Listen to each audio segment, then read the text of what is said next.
மதுரை மாவட்டம் மேலூர் வட்டம் ஆய்க்கர்பட்டியில் ஒன்றிய அரசு கொண்டு வந்திருக்கிற மிக மோசமான நாசகர அந்த திட்டத்தை நான் முதலமைச்சராக இருக்கின்ற வரையில் எந்த சூழலிலும் அத்திட்டத்தை ஒன்றிய அரசு நிறைவேற்ற முயற்சித்தால் அதை நான் அனுமதிக்க மாட்டேன். கண்டிப்பாக இந்த அரசு அதை தடுத்து நிறுத்தும் என்று அறிவித்த மாண்புமிகு தமிழக முதலமைச்சர் அவர்களுக்கு தமிழக வாழ்வுரிமை கட்சியின் சார்பாக நன்றியை தெரிவித்துக் கொள்கிறேன். இதேபோன்று தமிழக வாழ்வுரிமை கட்சியின் சார்பாக மாண்புமிகு தமிழக முதலமைச்சர் அவர்கள் இந்த பேரவையில் ஒரு தீர்மானத்தை ஏகமனதாக நிறைவேற்ற வேண்டும் என்று ஒரு கவன ஈர்ப்பு தீர்மானம் தந்திருக்கிறேன். ஏற்கனவே 3 ஆண்டு காலமாக தொடர்ந்து அதற்காக வலியுறுத்தி வருகிறேன். அது என்னவென்றால், ஈழத்தில் நடந்த மாபெரும் இனப்படுகொலைக்கு ஒரு சர்வதேச நீதி விசாரணை வேண்டும் என்கிற தீர்மானமும், அந்த மக்களுக்கு நிரந்தர ஒரு தீர்வு என்பது ஈழ மக்களுக்கும் புலம்பெயர்ந்த மக்களிடமும் ஒரு பொது வாக்கெடுப்பை நடத்தி ஒரு நிரந்தர அரசியல் தீர்வை ஏற்படுத்தி தர வேண்டும் என்கிற தீர்மானத்தை மாண்புமிகு தமிழக முதலமைச்சர் அவர்கள் நடப்பு கூட்டத்தொடரிலேயே நிறைவேற்ற வேண்டும் என்ற வேண்டுகோளை உலக தமிழர்களின் சார்பாக, தாய் தமிழ்நாட்டு தமிழர்களின் சார்பாக, என்னுடைய ஒருங்கிணைப்பில் இயங்குகின்ற தமிழர் வாழ்வுரிமை கூட்டமைப்பின் சார்பாக வேண்டுகோள் முன்வைக்கிறேன். இந்த தீர்மானத்தை ஏற்கனவே அனைத்து இந்திய அண்ணா திராவிட முன்னேற்ற கழகத்தின் பொதுச் செயலாளர், அன்றைக்கு முதலமைச்சராக இருந்த அம்மையார், மறைந்த ஜெயலலிதா அம்மையார் இந்த தீர்மானத்தை நிறைவேற்றி ஒன்றிய அரசுக்கு உரிய அழுத்தம் தந்திருக்கிறார்.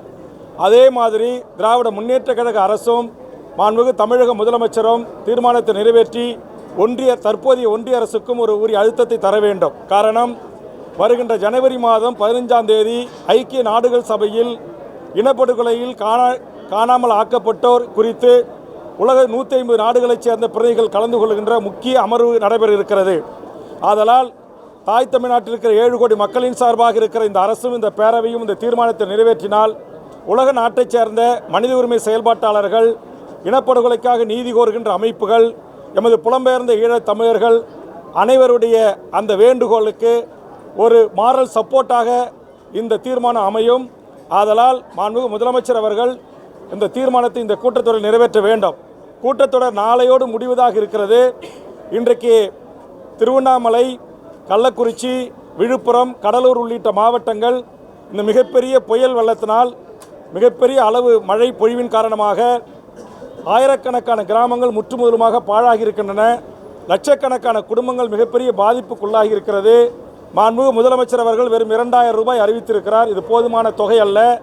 ஏற்கனவே சென்னை, தென் மாவட்டங்களில் மழை பொழிவின் போது 6000 ரூபாய் வழங்கிய தமிழக அரசு தற்போது வடதமிழ்நாட்டில் பாதிப்புக்கு வெறும் 2000 என்பது ஏற்புடையதல்ல என்கிற வகையில் இதற்கான ஒரு கவன ஈர்ப்பு தீர்மானத்தை தந்திருக்கிறேன். இன்றைக்கு பேரவைத் தலைவரிடம் இதை எடுத்துக்கொள்ள வலியுறுத்திய போது நாளை இது குறித்து நான் பதில் சொல்கிறேன் என்று அறிவித்திருக்கிறார். ஆதலால் மிக முக்கியமான பிரச்சனைகள் இருக்கிறது.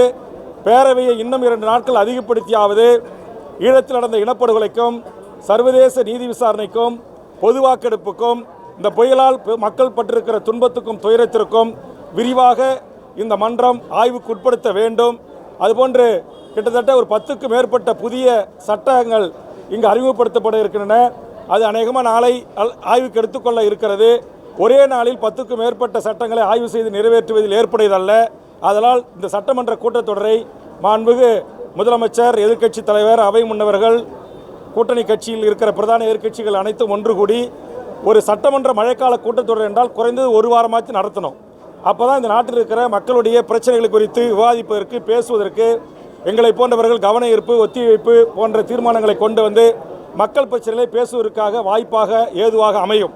அதனால் தமிழக முதலமைச்சருக்கும் தமிழ்நாட்டு பேரவை தலைவர் அவர்களுக்கும் நான் இந்த கோரிக்கையை முன்வைக்கிறேன். கடந்த கால ஆட்சியில் நிறைவேற்றப்பட்ட அதே தீர்மானம் தான்.